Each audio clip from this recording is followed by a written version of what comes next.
안녕하십니까. 커피 내리는 목사 강동입니다. J.C. 라일의 믿음으로 살라는 책을 보면 다음과 같은 내용이 있습니다. 오늘날 신앙을 고백하는 많은 사람들의 삶을 보면 술 기운이 떨어질까봐 계속해서 영적인 술을 들이키려고 애를 쓰는 것처럼 보입니다. 이들은 항상 흥분거리를 갈구합니다. 그리고 이러한 사람들은 자신 입맛에 맞는 교회를 찾아 이리저리 옮겨 다닌다고 지적하고 있습니다. 아무리 목이 말라도 바닷물은 결코 먹어서는 안 됩니다.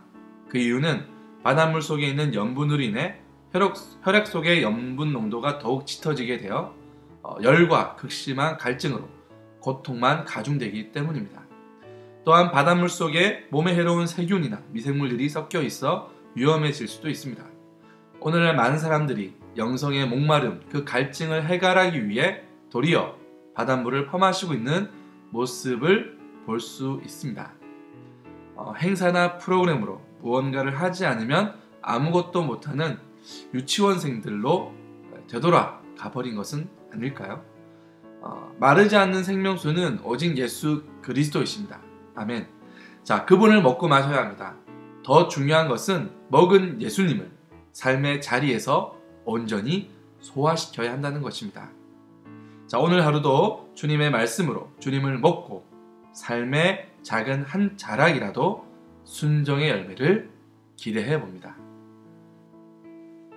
오늘의 말씀은 잠언 3장 27절 28절입니다. 같이 한번 읽겠습니다. 내 손이 선을 베풀 힘이 있거든 마땅히 받을 자에게 베풀기를 아끼지 말며 내게 있거든 이웃에게 이르기를 갔다가 다시 오라 내일 주겠노라 하지 말며.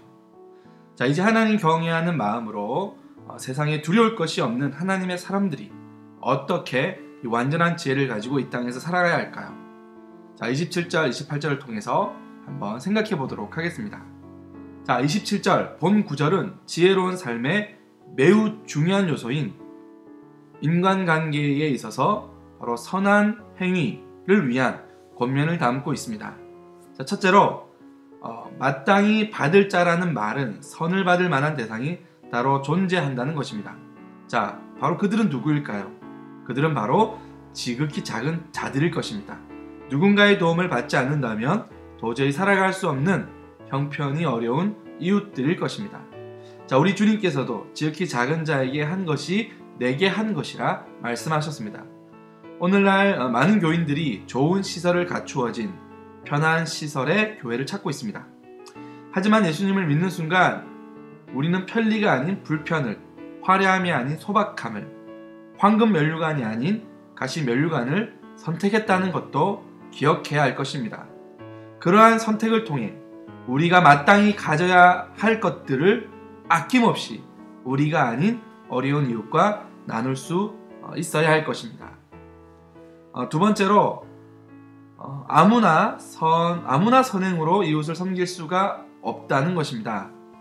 조건이 갖추어져야 합니다. 그 조건은 바로 내 손이 선을 베풀 힘이 있거든 이라는 말씀을 통해 알 수 있습니다.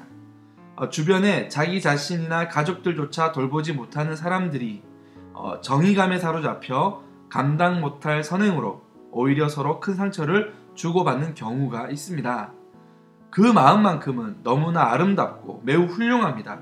하지만 한편으로 지혜롭지 못한 것입니다. 그러기에 무엇보다 먼저 스스로 일어날 만한 힘을 기른 후 넘어진 누군가를 일으켜 세워주어야 할 것입니다.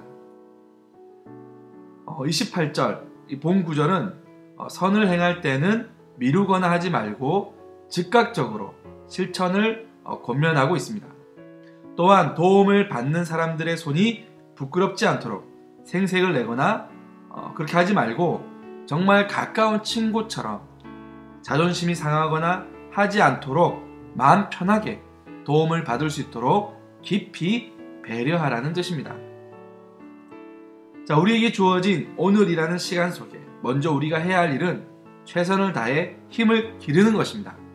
먼저 주님 앞에 홀로 우뚝 서야 합니다. 그리고 그 힘을 다해 어려운 이웃들을 일으켜 세워야 할 것입니다. 그들 공동체도 마찬가지입니다. 우리 모든 성도 한 사람 한 사람 각자의 은사를 통해 할 수 있는 일부터 우리는 헌신해야 합니다. 그리고 공동체가 점점 힘을 길러 우리 주님의 아름다운 덕을 세상 사람들에게 우리의 선행으로 선전해야 할 것입니다. 자, 오늘 말씀을 거울 삼아 자신을 비춰보도록 하겠습니다. 자, 첫째, 나는 지금 남을 도울 만한 힘이 있는가? 없다면 가장 우선적으로 해야 할 일은 무엇인가? 둘째, 누군가에게 선을 베풀 때 혹 그의 마음을 살피지 못해 상처를 준 적은 있는가? 세 번째, 오늘 나는 주어진 삶의 자리에서 도움을 요청하는 누군가에게 지금 내가 할 수 있는 일만큼 최선을 다해 겸손한 마음으로 선을 베풀 마음의 준비가 되었는가? 작년 한 방송국에서 개최한 오디션 프로그램 K-POP 스타라는 프로그램이 있었습니다. 그 오디션에서 2위를 한 이하이라는 17세 소녀를 기억하십니까? 저도 이하이라는 가수의 아저씨 팬 중에 한 명이기도 합니다.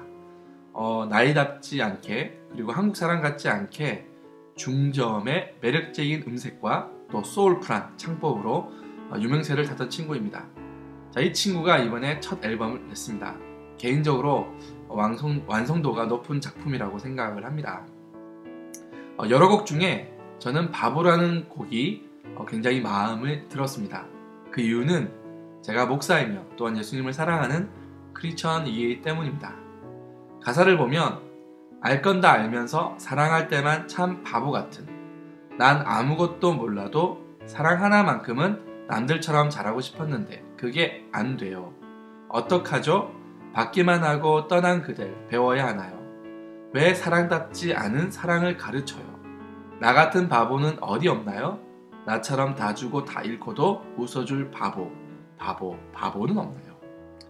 한 어린 소녀는 자신의 첫사랑을 위해 아낌없이 바보같이 다 주었는데 그 사랑은 받기만 하고 그 곁을 떠납니다.